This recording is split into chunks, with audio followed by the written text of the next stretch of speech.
minister. In some cases, right, somebody's short on treasure, and maybe you can help them that way. And so that's one way. But I sometimes think in our service, it's oftentimes a little bit harder to serve somebody who maybe is a little better off than we are. And so I'm going to share a little story about a way that I guess it turned out to be a bit of a ministry. Really, it was just me being me, and I didn't find out till later. But we were invited a few weeks ago to go to a friend's house. Actually, this is one of Angel's buddies from school. And our first attempt with ministering to this family and kind of befriending them, they're from Florida, and they've moved up here. And about a year ago-ish, some people arranged a bowling event. And Angel's a good little missionary, and so he invited his friend. He wanted his friend to come bowl with him. And some of you have heard this story if you were in a meeting with us, but sometimes we get our ministry right, sometimes we get it wrong, and we blew that opportunity, the Kibbutz family included.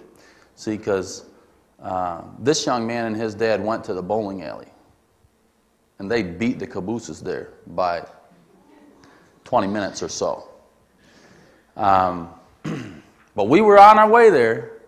But at this time, they were new enough friends. We did not have, the young man doesn't have a phone. I didn't know his dad yet. And we didn't have a way to get a hold of them. And so they were there in the bowling alley, I guess, for some 15 minutes or so.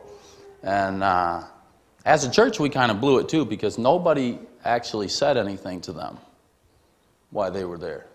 And so they ended up leaving shortly before we showed up. We found out later. So we're going to do that bowling thing again, and we're going to see if we can get him there this time. He's coming? Praise the Lord. I hope his mom and dad will come too.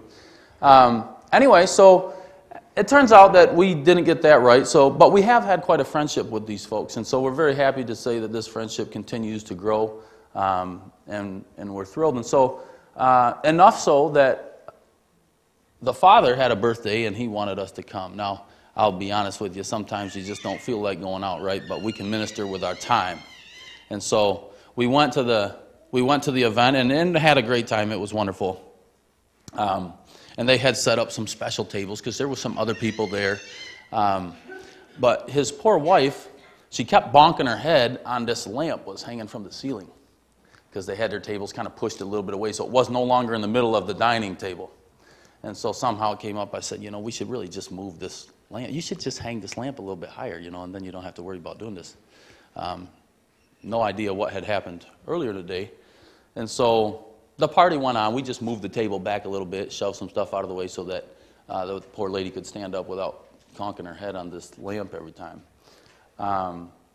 But sometimes we have talents and gifts and know-how and things that people don't have, right? And so in order to build the confidence that we need, how do we get these people to trust us? How do we get them to have enough of a relationship then that you can speak into the life on religious things? And so we're still working on that, right? I have no intent anytime soon, unless the Lord opens the door. When the Lord opens that door, then we'll talk about those things. But at this point, they're great Christian folks. And anyway, the party got done.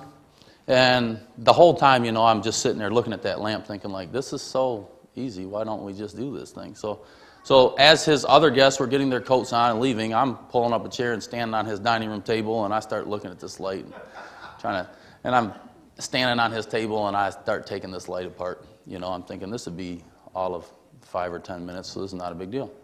And short of the electrical tape, which we didn't have, we had to make a run to Walmart for the electrical tape. Short of that, right on, it was about a 10-minute job.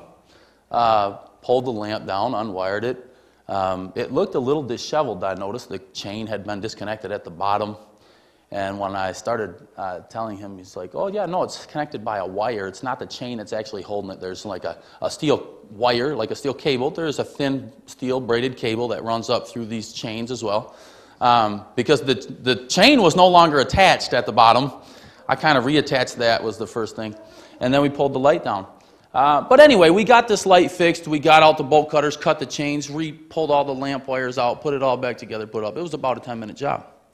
And I didn't think too much of it. we hung the thing back up and said, have a nice night and on your way. And I figured, well, that was nice. I got to serve somebody today. But it wasn't, till I got home that my wife shared with me. She said, Flora told me while you were working on that light that Oliver is his name. Oliver had been working on that light for about 2 hours this morning, trying to figure that out. And so, sometimes our talents that God has given us, we can employ them.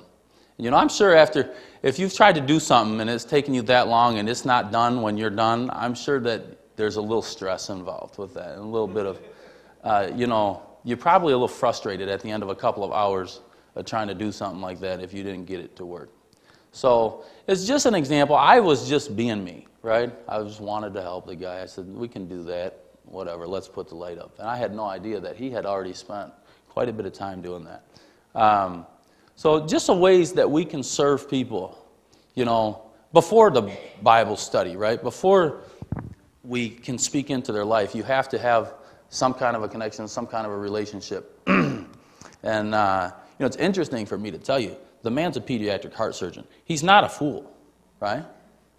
He can mess around with things that I would never touch. But it happens to be that in this case, in this specific thing, I had some experience that he doesn't have. And you have that too. And so I just pray that we'll be looking for opportunities where the Lord can use those things that right? Which may seem to be maybe petty things or unimportant things. But that can be a wedge or a way to build some confidence so that later on, when there's a spiritual question or a spiritual problem, we can speak into that area of someone's life as well. So thank you.